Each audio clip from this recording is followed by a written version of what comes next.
이번 시간은 그 자본거래 마지막 시간이 되겠습니다만 기타 자본거래입니다. 이거는 이제 여태까지 거래 나온 외의 어떤 기타 자본거래, 여러 가지 종류의 거래가 있겠죠. 인간관계에 있어서 거주자와 다른 거주자 간 외국 통화 표시 기타 자본거래입니다. 거주자가 다른 거주자와 다음 하나에 해당하는 거래 또는 행위를 함에 있어 관하에는 여기서 정하는 바에 따릅니다. 즉 보겠습니다.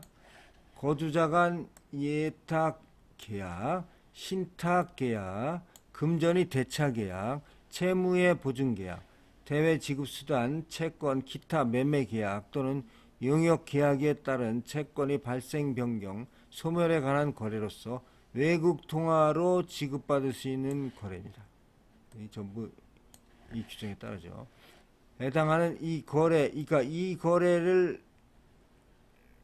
거래는 앞에서 규정한 거니까 이거 외에 거주자가 다른 거주자와 외국 통화로 표시되거나 지급을 받을 수 있는 임대차 계획, 담보, 보증, 보험, 조합, 사용대차, 채무의 인수, 기타 이와 유사한 계약에 따른 채권의 발생에 관한 거래는 여기서 정하는 바에 따릅니다. 그 다음에 거주자 간 상속 유증, 증여에 따른 외국 통화로 지급을 받을 수 있는 채권의 발생 등에 관한 거래입니다.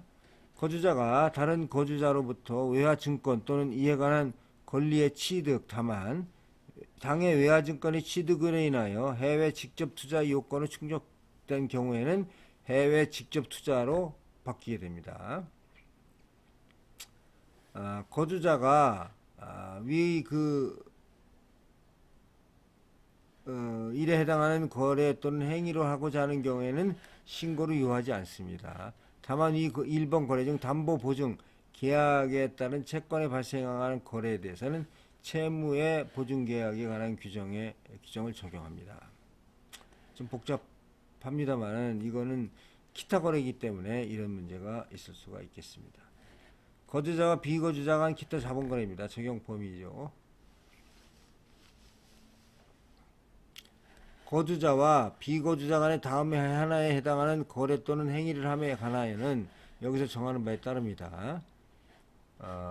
거주자와 비거주자 간의 임대차 계약, 담보 보증 보험, 조합 사용대차 채무의 인수 화해 기타 이와 유사한 계약에 따른 채권의 발생 등에 관한 거래입니다. 거주자와 비거주자의 상속 유증, 증여에 따른 채권의 발생 등에 관한 거래, 거주자가 해외에서 학교 또는 병원의 설립 운영과 관련된 행위 및 그에 따른 자금의 수수, 거주자의 자금 통합 관리 및 그와 관련된 행위입니다. 위 거래 중 담보 및 보증 계약에 따른 채권의 발생 등에 관한 거래에 관해서는 채무의 보증 계약에 관한 규정을 적용합니다.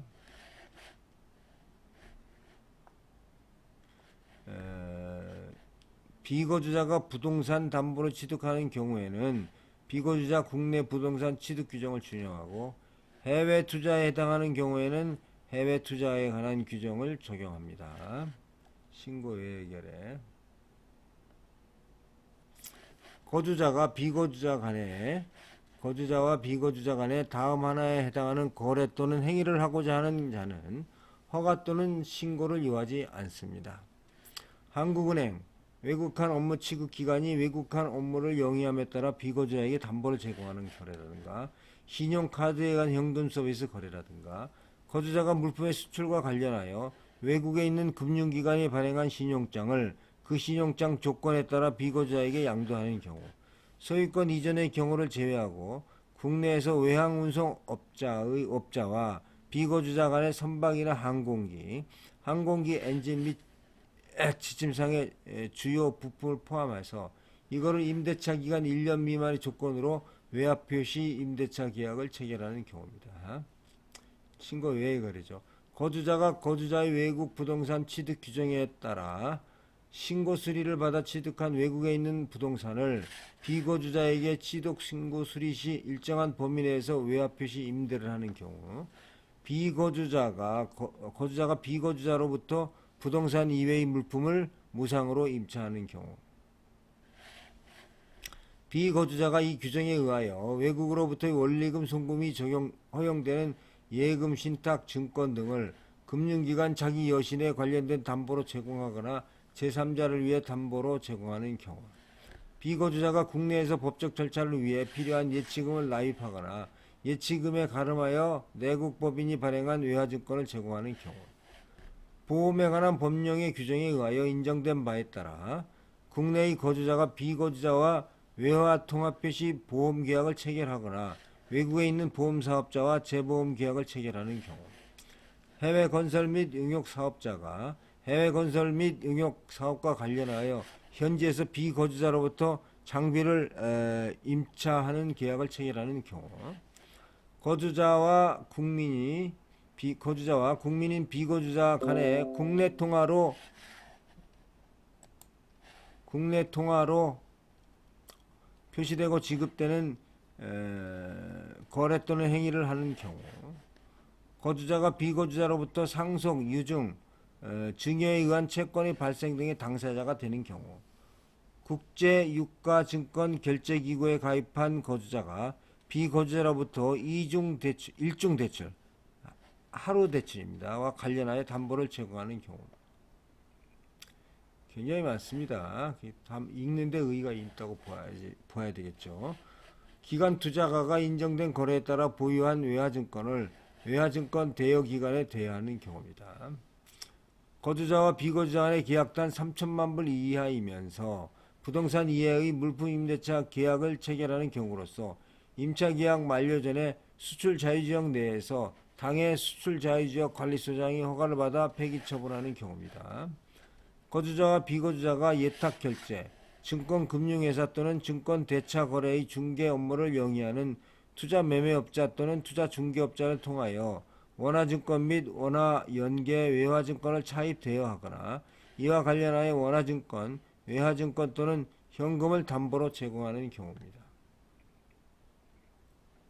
그 다음에 거주자의 현지 법인이 거주자의 보증담보 제공이 수반된 현지 금융을 상향하기 위하여 국내에서 원화증권을 발행하는 경우로서 현지 법인을 위하여 당해 거주자가 보증 또는 담보를 제공하는 경우입니다.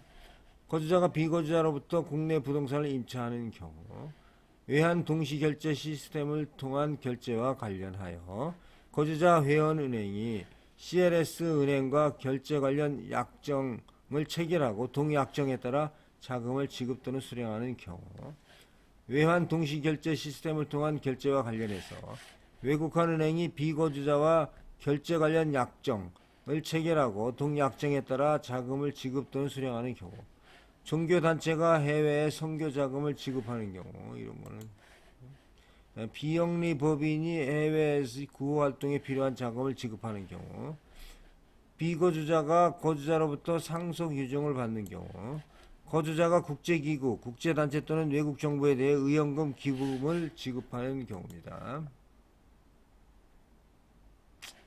이런 단서 조항에 불구하고 차입잔액이 300억을 초과한 경우, 300억을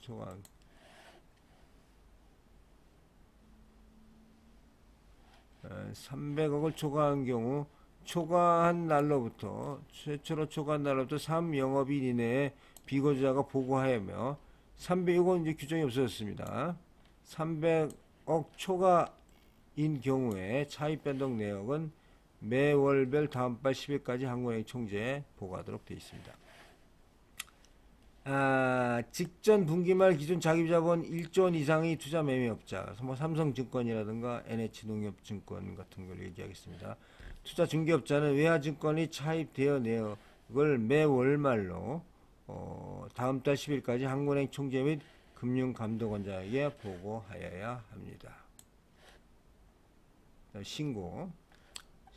한국은행장, 외국은행장에게 신고하는 경우가 있습니다. 이거는 비거주자와 다음 하나에 해당하는 거래 또는 행위를 하고자 하는 거주자는 외국한 은행의 장에게 신고를 해야 합니다. 거주자와 비거주자 간의 계약 건당 미화 3천만 불 이하인 경우로서 부동산 이외의 물품 임대차 계약을 체결하는 경우, 소유권 이전의 경우를 제외하고 국내의 외항운송업자와 비거주자 간의 선박이나 항공기를 임대차 기간이 1년 이상의 조건으로 외화표시 임대차 계약을 체결하는 경우. 그 다음에 한국은행 총재에 신고하는 게 되겠습니다. 거주자와 비거주자 간에 해당하는 이거 뭐 신고 예외 거래에 제외하고 거주자와 비거주자 간의 기타 자본거래에 해당하는 거래 또는 행위를 하는 경우에는 당해 거주자가 한국은행 총재에게 신고를 해야 됩니다. 자금통합 관리를 하고자 하는 자는 자금통합 관리 참여법인 및 대출 차입 한도 등을 자금통합 관리 개시 전에 지정거래 외국한 은행을 경유하여 한국은행 총재에게 신고를 합니다. 한국은행 총재에 보고하는 경우죠. 해외에서 학교 또는 병원의 설립 운영과 관련된 행위 및 그에 따른 자금의 수수를 위하여 한국은행 총재에게 신고한 거주자는 학교 또는 병원의 설립 운영과 관련된 자금 운영 현황을 다음 연도 첫째 달 20일까지 한국은행 총재에게 보고를 해야 합니다. 자금 통합 관리 신고를 한 자는 그 운영 현황을 매 분기별로 2월 20일까지 한국은행 총재에게 보고해야 합니다. 그 다음에 비거주자와 다른 비거주자 간의 내국 통합 표시 자본거래입니다. 비거주자가 다른 비거주자와 다음 하나에 해당하는 거래 또는 행위를 하는 데는 여기서 정하는 바에 따릅니다. 신고 예외가 있고 신고하는 경우가 있죠. 그 비거주자 간 내국 통화로 표시되거나 지급받을 수 있는 채권에 발생하는 거래, 비거주자가 다른 비거주자로부터 원화증권 또는 이에 관한 권리를 취득하는 경우입니다. 신고 예외 거래는 비거주자가 다른 비거주자와 다음의 하나에 해당하는 거래 또는 행위를 하고자 하는 경우에는 신고를 요하지 아니합니다. 외국한 은행 해외 지점, 외국한 은행 현지 법인이 비거주자와 내국 통합 표시를 거래를 하는 경우입니다.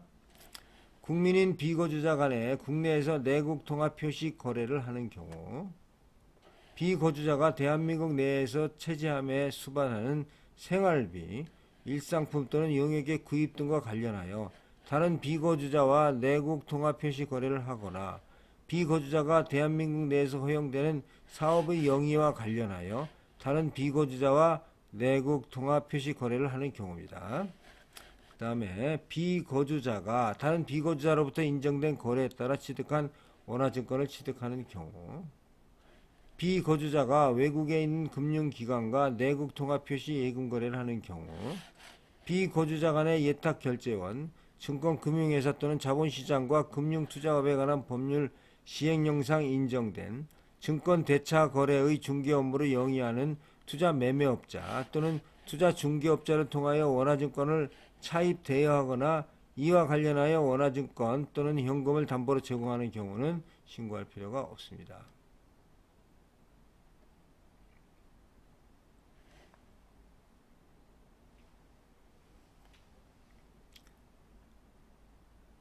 그 다음에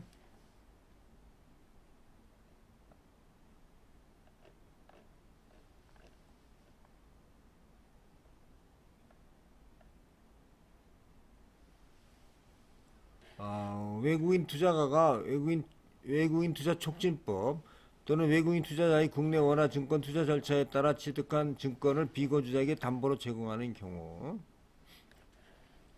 외국 금융기관 및 외국 환전 영업자가 비거주자와 내국 통화, 원화표시 여행자 수표 및 원화표시 자기압 수표의 매매를 하는 경우, 비거주자 간 상속, 유증에 따른 내국 통화로 표시되거나 지급받을 수 있는 채권의 발생 등에 관한 거래, 비거주자 간 해외에서 행하는 내국 통화 표시 파생 상품 거래로서 결제 차액을 외화로 지급하는 경우입니다.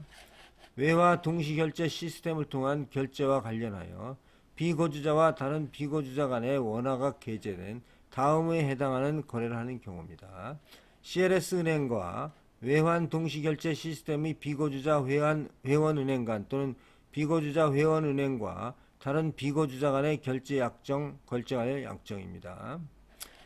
외환 동시결제 시스템의 비거주자 회원은행이 CLS은행으로부터 CLS은행이 정한 일정 한도의 원화 지급 포지션, 숏 포지션이죠. 매도 포지션을 받거나 고객인 비거주자가 비거주자 회원은행으로부터 일중 인트라데이라고 혹은 오버나잇 외화 신용 공유를 받는 거래. 외환 동시 결제 시스템의 비거주자 회원 은행 간의 결제 유동성 감축을 목적으로 하는 인앤아웃 스와프 또는 이와 유사한 거래. 유동성 공급 약정에 따른 CLS 은행과 비거주자의 그 리퀴디티 프로바이더 간의 현물한, 선물한 또는 수합 거래입니다. 리퀴디티 프로바이더는 일반 증권처럼 거래가 잘 안 되니까 거래가 잘 되게 하게끔 이렇게 사주는 걸 말합니다. 외환 동시 결제 시스템의 비거주자가 CLS 은행 또는 회원은행으로부터 당초 약정한 통화와 다른 통화로 수령하는 거래. CLS 은행과 외환 동시 결제 시스템의 비거주자 회원 은행 간의 손실 부담 약정 체결. 외환 동시 결제 시스템의 비거주자 회원 은행과 고객인 비거주자와의 손실 부담에 관한 합의입니다. 그 다음에 비거주자가 외국으로의 원리금 송금이 자유로운 원화예금 및 원화신탁을 다른 비거주자에게 담보로 제공하는 경우, 한국은행과 외국 중앙은행 간의 통화수합 자금을 활용하여 비거주자 간 내국 통화표시 금전 대차 계약을 체결하는 경우, 청산은행 및 청산은행이 지정된 국가의 외환시장에서 청산은행의 내국통화 계좌를 둔 외국의 금융기관 간 현지통화와 내국통화 간의 매매 및 파생상품 거래와 내국통화표시 대차거래. 청산은행이 지정된 국가의 외환시장에서 청산은행의 내국통화 계좌를 둔 외국 금융기관과 비거주자로서 해당국의 주소 또는 거소를 둔 자 간의 무역 관련 현지 통화와 내국 통화 간 파생 상품 거래 또는 내국 통화 표시 대차 거래를 하는 경우 이게 되겠습니다. 이 경우를 제외하고는 기획재정부 장관에게 신고를 해야 합니다. 이 경우를 제외하고는 기획재정부 장관에게 신고를 해야 됩니다. 이와 관련된 규정을 한번 볼까요? 기타 자본거래입니다. 기타 자본거래 적용 범위 47조 47-3의 적용 범위입니다. 이런 적용 범위가 있죠. 그 다음에 그래서 신고 예외 거래가 있어요. 여기 보면 신고의 예외 거래, 신고의 예외 거래가 있습니다. 신고의 예외 거래는 제가 지금까지 막 두 페이지 정도 읽었던 그 내용 1번, 2번, 3번, 4번에서 계속 되고 있습니다. 그래서 현재 17, 18, 23번까지, 24번까지입니다. 24번. 그다음에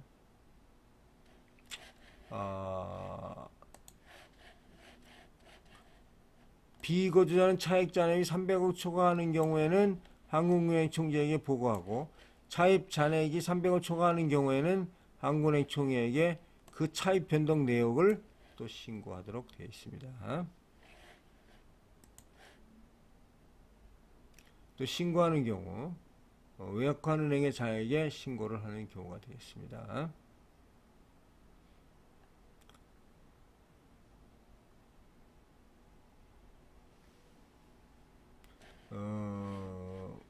비거주자가 다른 비거주자가 비거주자의 거래는 또 신고하지 않는 경우가 이렇게 있습니다. 15가지가 있고, 그리고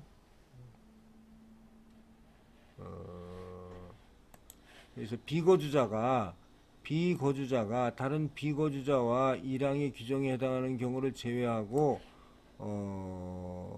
어떤 다른 행위를 하고자 하는 경우에는 한국은행 총재에게 신고를 해야 합니다.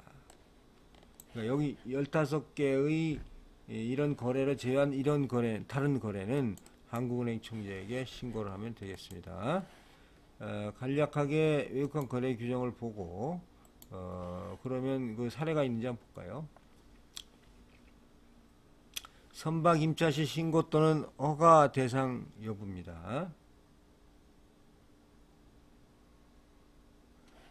국내 외항 운송업자가 아닌 거주자가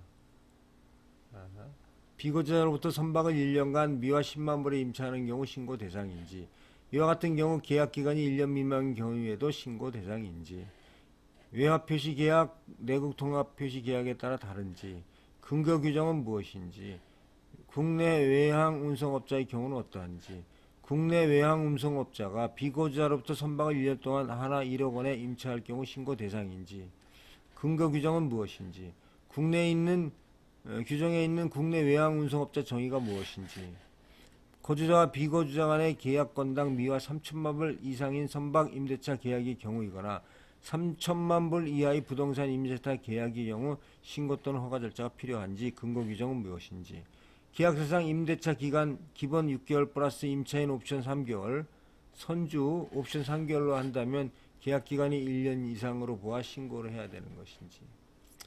이게 전부 신고 대상이죠. 기타 거래니까 외국한 은행장에 신고를 해야 됩니다. 선박 임대차의 경우 외국한 거래 규정에 해당하지 않으면 동조 제2항에 따라 한국은행 총재에게 신고를 해야 됩니다. 그러니까 요 거래하는 거 아니면 전부 신고를 하도록 되어 있습니다. 그래서 상계의 경우 임대차 기간이 1년 이상으로 연장됐음에도 동사실을 전제로 해당 신고 기간에 신고를 해야 됩니다.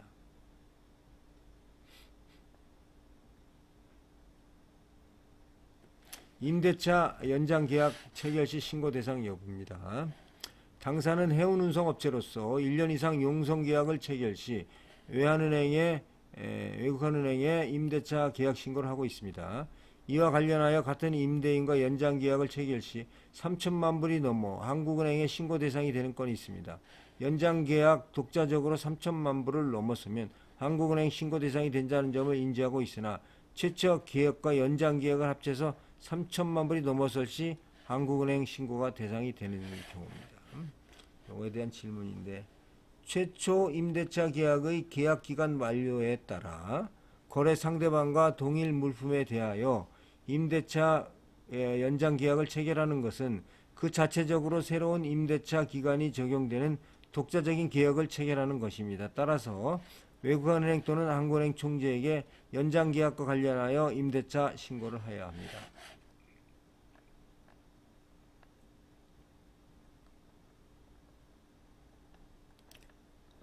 그 외에 몇 가지 사례가 있습니다만은 기타 자본 거래는 이것으로 마치도록 하겠습니다. 대단히 감사합니다.